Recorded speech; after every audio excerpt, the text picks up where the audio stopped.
Hello, interpersonal communications class. I hope everything is going well where you are today. We're up to chapter 11, closing in. The end is in sight. Today we're going to be talking about informational, and persuasive speaking. Now, if you go back and remember, I think we already talked about there are three basic general purposes to give a public speech. The first would be to entertain. The second would be to inform. The third would be to persuade. We're going to be talking about the second and third one today, informative speaking and persuasive. We're going to move through speaking to inform fairly quickly. We're going to spend more time in speaking to persuade because it's much more complex. Okay? So first of all, about informative speaking, you need to pick a topic that will engage and educate. Now remember, if your audience isn't listening, okay, whatever you say isn't going to make any difference. You won't be able to inform, all right? So you'll need to start by doing that, okay, with audience analysis. Audience analysis is going to help you determine what your audience already knows. It's going to help you find out what's going to engage your audience, what they're going to find interesting, how they're going to, where they're going to be if you need to get them from point A to point B. How close are they to point A now? Where are they at? And you do that through audience analysis, okay? Now, there are several ways to inform an audience, all right? The first is going to be to inform by definition. Now, in informing someone by definition, you're going to use things like synonyms, identify the functions of something, use other words to represent it. You're going to use examples of how things work, okay? Or you're going to find things that are comparable to your topic, all right? Now, you can also inform by description. This is where, I mean, it's exactly what it sounds like. You're going to create a verbal picture. This would be a good opportunity to spatially organize your material. If you're going to be talking about a car and the features of a car, you'll start at the front bumper, you'll move to the back bumper. Okay, if you're going to talk about, a description of the Mississippi River Valley, you'll start in Minnesota, you'll move down to Louisiana. Okay, but when you're informing by description, you want to make sure you focus on using evocative and really descriptive language, okay? Then finally, we can inform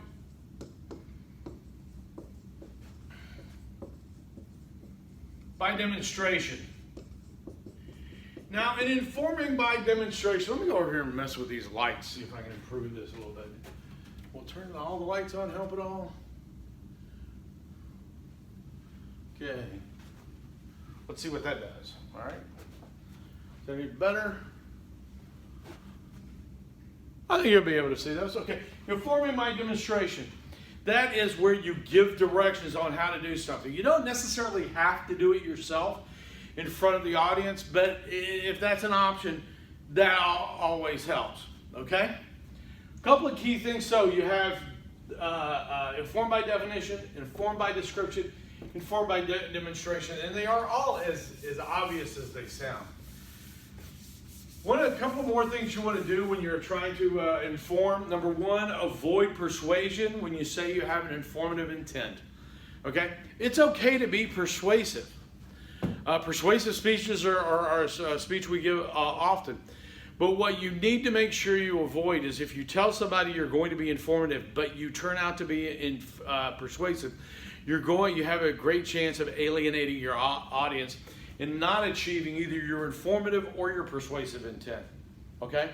And avoid giving too much information. All right? Now, the perfect example of giving too much information is Bernie Sanders whenever he's on the campaign trail. It's a standard joke where they say 90% of the bottom 3% of the top. Don't do that. Okay? Don't flood the environment with numbers and statistics. Make sure you maintain things so that people can understand them and can wrap their heads around them. Okay? All right, finally, make sure you're credible. All right? Make sure you present yourself in a way that people are going to find credible. All right? Make sure that the language you use, the clothes you wear, everything about you is credible and knowledgeable on the topic. And if you can't be credible or knowledgeable on the topic, you need to be able to cite credible sources. Okay? We've already talked about doing research and how to cite sources. Okay? All right, so that's informative speaking. Again, real quick on that. Now we're going to talk about persuasive speaking. Persuasive speaking seeks to influence the beliefs, attitudes, values, or behaviors of audience members. That's straight out of your textbook. That is as good a definition of persuasive speaking as we're going to find. It seeks to influence the beliefs, the attitudes, values, or behaviors of an audience member. Basically, if your goal is to have them here at A, you need to find out where they're at and then move them there. Now, point A can be a belief, an attitude, a value, a behavior, okay? But what you're looking for is to move the audience, okay, to where you want them to be. Okay? Now, Aristotle, and I've told you this before on these lectures, that there's not a whole lot new in any of this. Aristotle said there was 3 ways to persuade people: pathos, logos, and ethos. Okay?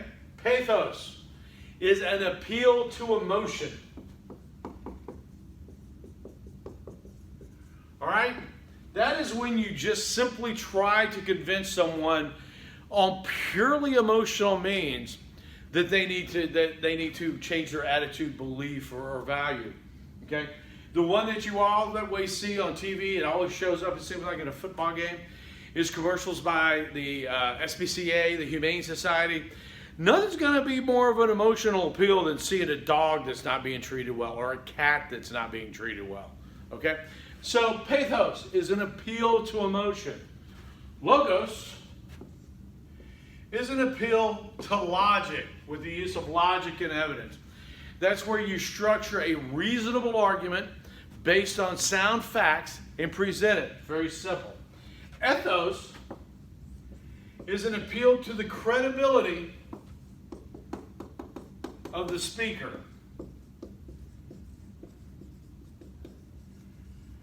Now, we rely a lot on ethos. Okay, ethos is probably much misunderstood and underappreciated in our society. Okay, but we always need to remember, okay, that the personal credibility of the speaker, even if you're going to focus on a logical development or an emotional development, it's the personal credibility of the speaker that's really going to have a huge impact on whether or not an individual speaker is considered persuasive. Okay? And remember, when I say individual speaker and I talk about public speaking, all these exact same things are true, even if it's in a one-on-one or one-on-two, a small group, which we'll be moving into, I think, next week. Okay? So first thing you need to do is you need to adapt your message. All right? And again, like we said before, the first step of this persuasive speech is audience analysis. How do you know how to move your audience if you don't know where they're at already? If they agree with you, okay, focus on intensifying their feelings.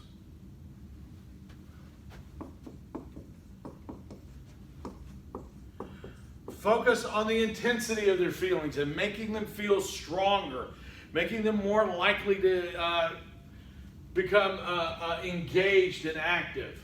If they're neutral, well, that's kind of different because there's 2 reasons. An audience can be neutral to you for one of 2 reasons. The first is because they're uninformed. Okay? So you have to inform them. The second reason they may be neutral is because they just aren't concerned about whatever it is you're talking about. They just don't care. They don't perceive that it is something that bothers them. Okay? So you need to show relevance. Okay? People don't care about global warming in the United States, or they haven't. People in South Carolina haven't cared about global warming. But then when you tell them Charleston is going to flood and it's going to cost $9 billion to protect the low country of South Carolina and ensure its economic viability, and that $9 billion is going to have to come from South Carolina taxpayers, suddenly global warming has relevance to South Carolinians. Okay? All right? Then finally, if they disagree with you, okay,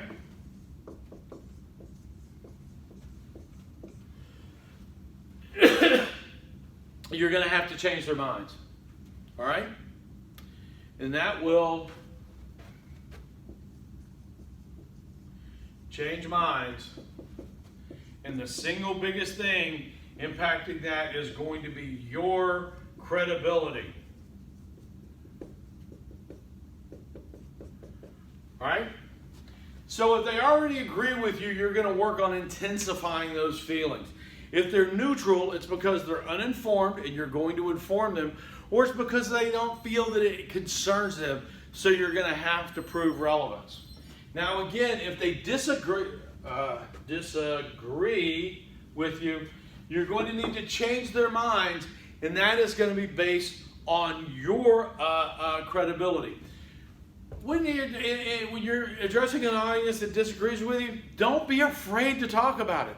Don't be afraid to bring that up. That audience already knows that you disagree with them. That's fine. If you don't bring it up, that could be counterproductive. Okay? You may have to acknowledge it in order to be persuasive. The second thing is, by bringing it up, you can also show how open-minded and confident you are in your position. Okay? If you're confident enough to bring it up and talk about it, then you're, clearly, I am strong enough in this position. My ideas are strong enough to where I can talk about the fact that you disagree with me, and yet I'm still confident that I will win the day. Okay? All right. So let's talk about how to organize a persuasive speech. Organization. Your textbook has a lot of problems. So problem, failed, solution, problem, of cause, effect, effect. Okay. Let's break it down into the most simple type of persuasive speech. It's simply problem,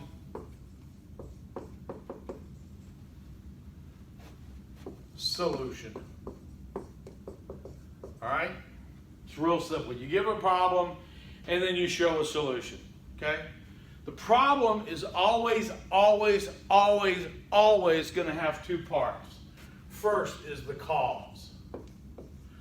What's the source of the problem? Why is this a problem? What is causing this? Okay? The second is going to be the effect. Now, with effect, what is the damage being done by the problem? With effect, you have to show significance. Okay. So in the 1970s, the Tennessee Valley Authority was building a dam in Tennessee.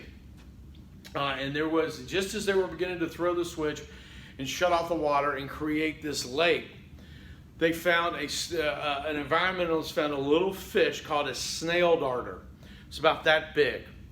At that time, it was believed that the snail darter only existed in that river. Okay? So they went to court to try to convince the courts to stop this dam, which had already, several $100 million had already been spent on this dam. They wanted to stop the flow, the shutting off of the water down the river and the actual filling of the lake. The problem the environmentalists never made was they never showed significance. Okay, who cares? It's a little fish. There's lots of little fish in the world. Okay. And they were never able to prove that that fish was important to anybody except for those few environmentalists that were suing the Tennessee Valley Authority. And ultimately, They lost their court battle. The dam was closed. The lake was filled. And the snail darters in that river ultimately, we presume, died. Fortunately, a couple of years later, they did find snail darters in some other rivers in Tennessee, so the species was not extinct. But again, because they could not prove the significance of the effect, nobody really cared. Okay? Now, a lot of times when you're doing problem solution and you do cause effect, a lot of times you're going to want to lead with the effect. Okay? Because that will get people engaged. It proves the relevance to them. It proves significance right off the bat. Okay? So even though we always say it as cause effect, a lot of times for speech purposes, you may want to go with effect cause. Solution has two parts. Okay? There is practicality. Now, practicality answers a very basic question. Can we actually do it? And there's a whole lot of different ways that can be phrased. If I wanted to say that the solution to global warming was to end the use of fossil fuels, I could come up with a plan. I could say, so effective the 1st of July, we're going to make all burning of all fossil fuels illegal.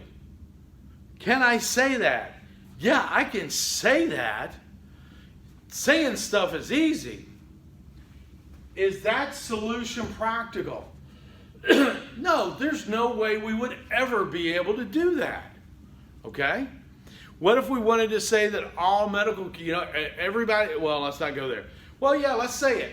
One of the popular things that's been talked about in a lot of campaigns is the phrase Medicare for all. Okay? Well, is that practical? Can we afford it? Can we pay for it? That's what everybody's been arguing about for the last 10 years. How do we pay for everyone to have medical care in the United States? Where's that money going to come from? Can we actually do it? Now, there's some other ways that practicality comes up. Is it technically feasible? Sure, the best way to eliminate smog in Los Angeles is to put big, huge fans that are the size of football fields in the Sierra Madres and Sierra Nevadas and blow all the smog out to sea. Okay? Is that technically feasible? No, it's not. We don't know how to build a fan that big. They would fly apart and shatter, and they would kill people. Second thing, is it legal? Can we do it legally? And then you also have the follow-on argument to that is it moral? Is there a moral, can we morally do this? And again, we're overrun with arguments like this all the time. Yes, we certainly can do it. We can pay for it. It's technically feasible. But is it moral? And again, we've had this argument for the last several years about building a wall on the Mexican border. And a lot of people say, well, yeah, we can do it. It's technically feasible, but it's going to cost a ton of money. And, some say as much as $20 billion. Is that financially feasible? And then the question is also being argued, is it morally feasible to prevent people that are refugees from coming north through the United States? I don't have an answer for a definitive answer for those. I have my personal beliefs, but again, the question is it practical? Does your argument achieve practicality?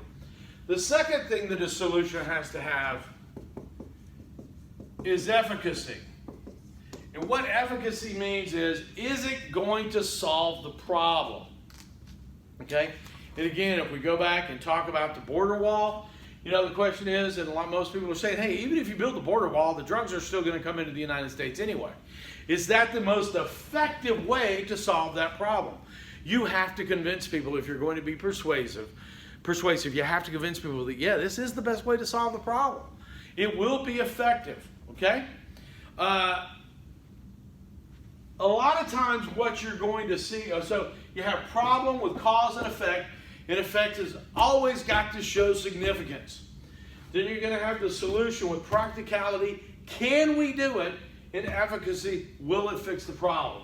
Now, a lot of time what you're going to see in a persuasive speech is the organization of problem, failed solution, solution. Okay? Problem, failed solution, solution. Hey, listen, we've tried, school lunches for 40 years in order to meet the nutritional requirements of our children. That has not worked, so let's try a new solution. Or, in the new solution, maybe, hey, let's give every student a subsidized lunch so that no student has to worry about whether or not they're going to get a lunch. But then you get into questions of practicality and efficacy. Can we afford to give every student a free meal every day they're in school? And will that one meal a day actually provide them with enough nutrition to where they actually meet their nutritional requirements? Okay? So again, even if you're using problem, failed, solution, solution, you still need to have cause and effect here. Okay, we're going to have cause and effect here. And over on solution, we still have to have practicality and efficacy. Okay? So that's problem, solution. It's a basic way for organizing a persuasive speech. Now, we're going to talk about how to build arguments. Okay?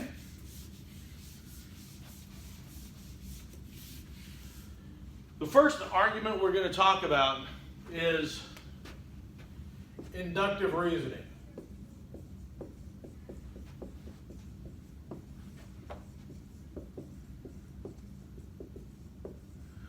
Now, inductive reasoning is making broad generalizations over specific observations. Usually it's referred to where we go from the few to the many. Okay?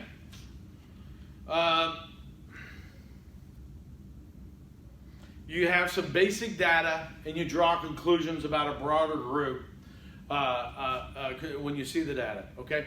So if we have a couple of dogs in our neighborhood and those dogs always bark at twilight. It's the twilight bark from the 101 Dalmatians. But these are the only two dogs we've seen. Can we make an accurate generalization, or can we induce that all dogs bark at twilight? Okay? Well, you might be able to, that may or may not be a good assumption or good reasoning. And we're going to talk about the hasty generalization in just a minute as a fallacy. But we do inductive reasoning all the time. Opinion polls, public opinion polls, are nothing but inductive reasoning. Okay? We've interviewed 1,400 people, and we now believe that in the entire 330 million people in the United States, okay, this is what people believe. We do inductive reasoning in medical research all the time. Our test population of 12 people all responded to this medication, so we can assume that this medication should work for all people. Okay? So we use inductive reasoning all the time. We reason by analogy.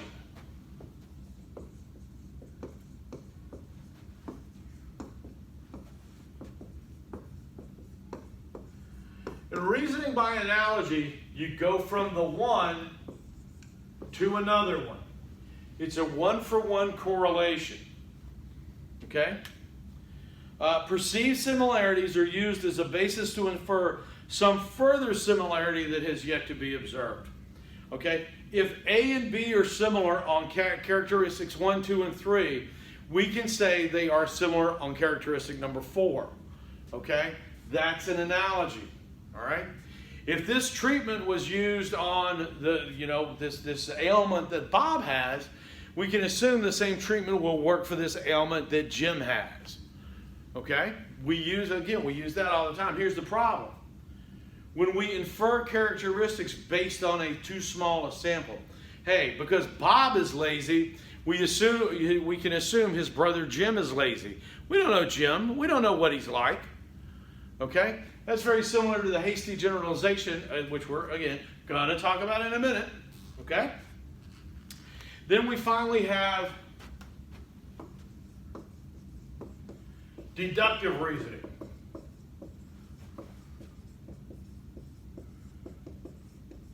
That is when you go from the many to the few, or to a single member of that many. Okay? So the most basic form and the most historic form is all men are mortal, Socrates is a man, therefore Socrates is mortal. Okay? We can, and again, that makes perfect sense. Okay? But the question becomes, number one, how big a sample are you using for the many? Have you really gone out and talked to enough people? Have you really examined enough data to where you can make an inference? And number two, are we sure that the people we're making inferences about fit into the class? Okay? For years and years and years and years, it was assumed, okay, that Caucasian males spoke for the entire planet, or at least for, North American and European society. And whatever the research, and these were scientific studies, by the way, okay? Not just public opinion polls, but scientific studies excluded women, okay, from the studies, because they assumed that the many, the class here, human beings, could be identified as males. And so they made inferences about women's health, women's politics, women's economics, based on what worked for men. Okay? And we can see now, in hindsight, how horribly egregious that is. Okay? So here are our three basic types of arguments. Inductive reasoning, which is reasoning from the few to make extrapolations about the many. Reasoning by analogy, which is where you make a one-for-one comparison. And the deductive reasoning, where you take the many and you make assumptions about the few. Okay? Now, with every argument, there is the potential for a fallacy. So the first fallacy we're going to talk about goes back to inductive reasoning, where you make an assumption about the many based on the few. Okay? And the fallacy associated with this, as I've already said, is the hasty generalization.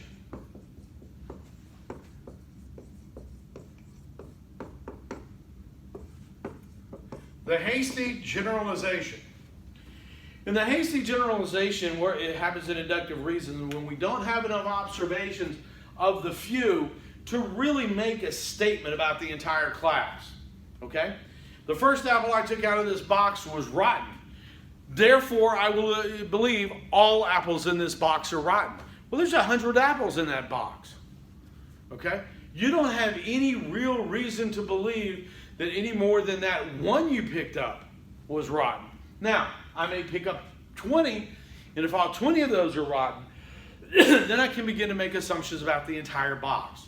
But based on that one apple I have, I can't make a reasonable induction about the remainder of the class. 4 out of 5 dentists choose Crest. Well, what if you only interviewed 5 dentists?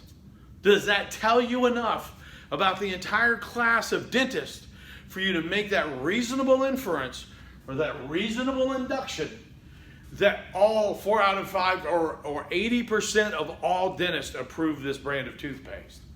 Okay? And then the other one that I have actually heard on more than a couple occasions, hey, my granddad smoked 3 packs of cigarettes a day and he lived till 90. So clearly cigarettes do not negatively impact your health. Okay, you can't make a judgment about how smoking is going to affect the entire population, okay, based on one person's experience. That's anecdotal evidence. That's not really something we can base our lives on, okay? So the first fallacy we're going to talk about is the hasty generalization. Now the next one goes to our reasoning by analogy, and it's called simply a false analogy. And a false analogy is where two things you're comparing really aren't that similar, okay? one of the more poetic things I've heard before. Love is like a spring shower. It brings refreshment to one's body. Okay? Spring showers also become thunderstorms. So is it reasonable for us to assume that love can also get you struck by lightning? Okay? Love is, that for poetic purposes that may work, but for the real world, that's not going to cut it. People who have to have a cup of coffee every morning before they can function have no less a problem with addiction than alcoholics who have to have their alcohol each day to sustain themselves. Okay, caffeine is an addictive substance. We know that. It becomes physically and mentally addictive. Alcohol is an addictive substance. It is both physically and mentally addictive, just like caffeine. But there's some radical differences there, and the comparison is a false analogy because the effects of alcohol are radically different than the effects of coffee. Yeah, and again, I hopefully don't have to go into details about that. But just to say one is addictive and the other is also addictive, is that going to be enough to carry your argument? Probably not, because somebody's going to understand it's a false analogy. But yeah, let me go back up here and put the hasty generalization back up here. So we have them all. Okay? So we have the hasty generalization, the false analogy. Let's talk about the false authority.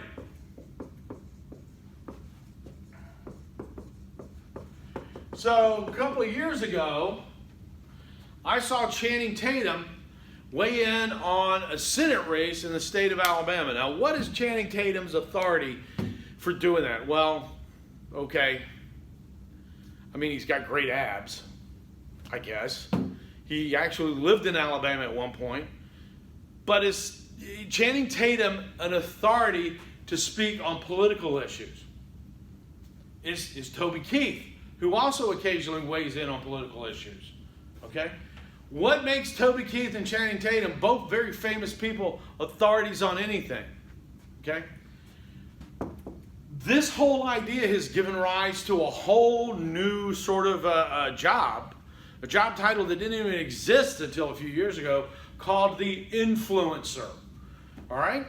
So, and there's a lot of concern now that's saying 93% of all sponsored content on internet influencers or social media influencers, 93% of that content violates Federal Trade Commission. Why does Kim Kardashian, or I don't even know the influencers, to be honest with you, beyond maybe Kim Kardashian and her sisters, what makes them experts when it comes to your health? Okay, you can say they're relatively healthy, but a lot of people are relatively healthy. Okay, why is, so when you hear somebody cite a source like that, somebody who's just famous from a completely different field, okay, you have to question what makes them an expert. Now, I will tell you that advertising is driven in a lot of cases by false authorities. And you have to be very careful when you're watching an ad. Just because some celebrity is advertising it or some famous person is advertising it doesn't necessarily mean what they're telling you is going to be true. Okay? Then we have what's called an argument ad hominem. Make sure I spell this right. Argument ad hominem. Now, ad hominem is in Latin means to the person. An argument to the person. It's a personal attack. Okay? Where you don't even deal with the person's argument. You just say nasty things about the person. A while ago when I was living in the state of Alabama, I'm an Auburn University graduate, have a master's degree from Auburn University. I was having a discussion with someone about a particular, to be honest with you, I don't even remember what it was about because this was 25 years ago. And we were having a frank and open discussion. That's a nice way of saying we were one step below an argument. And when I thought I had backed the guy in the corner and he could no longer present any arguments to refute me, he just looked at me and went, well, you went to Auburn, so you would think that, wouldn't you? Okay. Now, we think that's just something two guys in a bar would say after a couple of beers. But not so long ago, in a Senate hearing, a woman came in and testified who was a PhD, okay? And a senator, after she had left, went, can we take the word of a bubble-headed blonde? Okay? No comments about anything about what she would have to say. Okay? Just said, well, she's a blonde. How can we take her word? Okay? You'll hear this all the time. Okay? A lot of times it's loaded with, you will hear it coming from people who are espousing some sort of racist doctrine. You'll hear it from homophobes. You'll hear it from Islamophobes.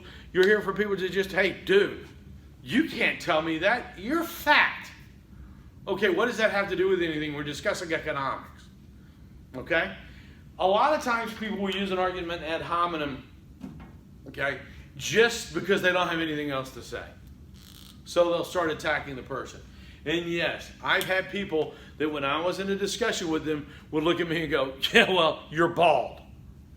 And I'm going like, really? Bald? Best you got? Okay, great, thanks, I win. All right?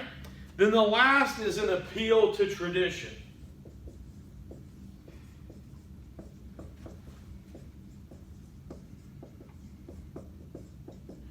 An appeal to tradition says we have to do it this way because we've always done it this way. Okay? And right now, there are some major discussions about how we run our education system. And for those of y'all who don't know, our education system, our school year is basically based from the late 19th century, over 120, 130 years ago, where you got summers off, okay, so that you could go work in the fields. Back when we were in agrarian society. And spring break was for planting. That's when you put the planting in, and you also had fall breaks for the final harvest. Okay? Those are no longer applicable to our modern society. Okay? But if you try to change that calendar and distribute the holidays further out and go to what's known as a year-round school calendar, okay, even though you don't increase the number of days, people go, well, we can't change that. We've always done it this way. You'll even hear people that come up. I went to Homewood Middle School.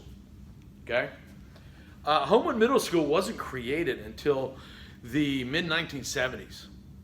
About 10 years ago, it was an older building when we moved into it, when the city bought it. When a couple of years ago, they said this building is no longer servicing our needs.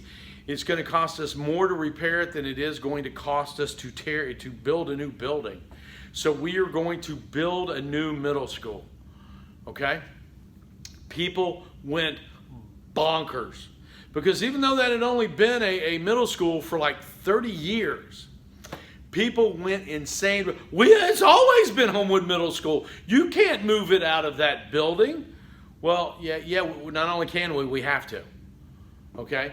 But people made that appeal to tradition because we've always done it this way. Okay? So hasty generalization, false analogy, false authorities, arguments ad hominem, and an appeal to tradition. Okay. So let's talk about two more things, and then we'll be done for the week. Okay, the first is cognitive dissonance. What cognitive dissonance says, and this comes up with persuasion. Cognitive dissonance was developed by psychologists in the 1950s. And what it says that if we believe two contradictory ideas, we feel great discomfort. Okay? And it will result in a conflict. In an extreme, this conflict can lead to mental illness. Okay? If we really can't put those two things together and come to some sort of resolution on them, we will, it can spiral down. Okay? For instance, Mary and Jim are in love. Mary is a devout Christian, and that forms the core of her basic identity. When she says she wants to get married in a church, she learns that Jim, the love of her life, is an atheist. Okay? That is going to cause conflict for Mary. Okay? It may also cause conflict for Jim, but in this case we're focused on Mary. Mary has to resolve the fact that her faith is the center of her life, but Jim, the one person she loves in this world more than anyone else, is an atheist. How is she going to reconcile those two? We hear this in politics all the time now. It's the politics of the absolute checklist. You cannot both be a Republican and believe in gun control. You can't do both. You cannot be a Democrat and be pro-life. You can't have it both ways. You have to be one or the other. These are in complete and total conflict. Okay? So people use cognitive dissonance to be persuasive all the time. Okay? It can work. You can present ideas that are in conflict with a group or an individual's, an audience's or an individual's current belief structures. Okay? But you have to be aware that you're going to have to come back and re-persuade and reintroduce and re-engage those ideas. Because we as humans, if somebody comes up and says to you something that goes against your core beliefs, okay, you will resolve that very quickly and maintain your core beliefs, okay? I'm just not going to think about it. Don't want to deal with it. Not going to be a problem for me, okay? You will resolve for your current beliefs very quickly. And it's only through the reintroduction over and over again of this second conflicting idea that you can hope to persuade. Okay? The best example of using cognitive dissonance in order to persuade someone goes back to Benjamin Franklin. Benjamin Franklin said there was a guy living in Philadelphia who we never gave his name that said absolutely despised him, could not stand him, was polite as society was back in that time. But Ben Franklin said that the guy just felt antipathy toward him, just would not speak to him on anything other than the most superficial level. Then Benjamin Franklin found out that there was a book that this other person held in great esteem that he really liked. So even though Benjamin Franklin had already read this book, he asked that man if he could borrow the book. Okay? So now this individual is presented with these two conflicting ideas. Ben Franklin is a jerk, but he loves this book I love. And when Ben Franklin returned it, he spoke effusively about how much he liked that book and about how great that book was. And then he thanked the individual so much for allowing him to borrow it. So that cognitive dissonance is now percolating in this individual's mind. Ben Franklin said the next time he met him, they were both very cordial to each other, and a friendship actually grew out of his borrowing that book and using that cognitive dissonance to his favor. Okay? So the last thing we want to talk about is using fear to persuade. Is it reasonable to use fear to persuade? We do. It is reasonable. It is a fair thing to do. Especially if you parents out there, you know you use fear to persuade. Okay? Don't touch the stove or you'll burn your hand off. Don't run out in the street, you'll get killed. You know, even if the nice man in the windowless van is offering you the best candy in the world, do not get in that van. Be afraid of it. We use fear to persuade all the time. Okay? But the question becomes, does fear eventually turn into coercion? Does fear turn into coercion? Okay, oh, misspelled it. And the answer is eventually, and here's why. Everybody's been to a horror movie, right? Everybody's seen Halloween, Friday the 13th, part 73, whatever. They have to keep ramping the fear up. They have to keep increasing the love. Fear attenuates. It's like performance apprehension or communication apprehension, like we talked about last week. Eventually the fear will attenuate. Okay? So if I have to, and again, horror movies in the 1960s and the 1970s were really fairly subtle compared to what they are now. Okay, to keep the audience afraid, they had to keep ratcheting up the level of fear. Okay, and the shock value of it. Persuasion is the same way. If I'm going to have to try, if I'm going to try to create fear in you, I have to keep ratcheting that fear level up, and because as the fear attenuates, I'm not going to be able to keep saying, you should be afraid of this, you should be afraid of this. I'm going to have to increase it over and over again until eventually it steps into coercion.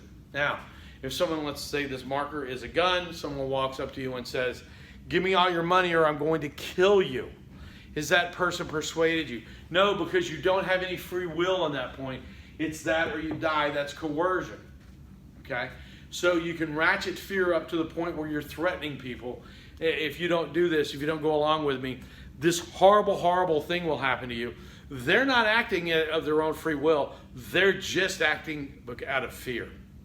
Second thing that can happen is called the theory of the unintended consequence. Okay? This happened in George Wallace, governor of Alabama, basically from 1962 to the middle 1980s. It eventually said he regretted this.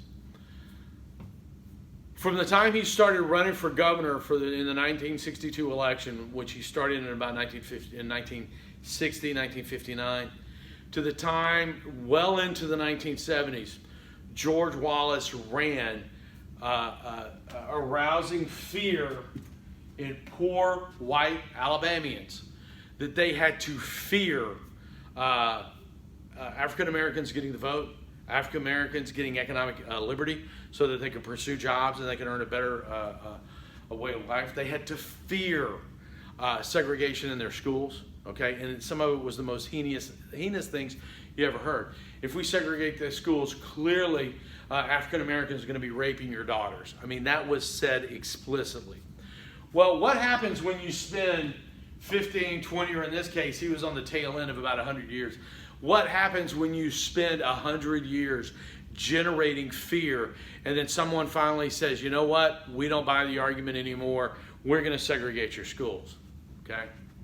Violence against African Americans, lynchings went through the roof.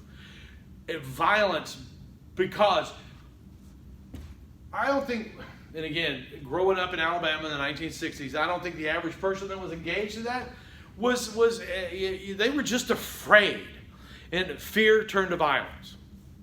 Okay? So whenever you hear anybody invoking fear as a means of persuasion, you have to ask yourself, what's the natural outcome? How are they going to keep ratcheting that fear up to the point where it doesn't end in violence? And again, we've seen this now when we talk about immigration. President Trump started with, let's not get into the details, but he's ratcheted it up to where now he refers to it and has been referring to it for a while as an invasion. Okay, that's a threat to the existence of our nation. That's how high he's taken that. And is he right? Is he wrong? We can debate that. But again, he's using fear as a means of persuasion. And that's always very, very dangerous, because eventually people may become so afraid they may take action on their own. Okay? So, that is persuasive speaking. That is informative speaking. A lot of content there. Okay? And now my pages are flying all over the place, so I'm just going to stop. I'm not going to start on my pages anymore. I'm just going to say that's chapter 11. Stay up on the discussion boards. I'll be posting what your assignments are as usual, and we will see you around.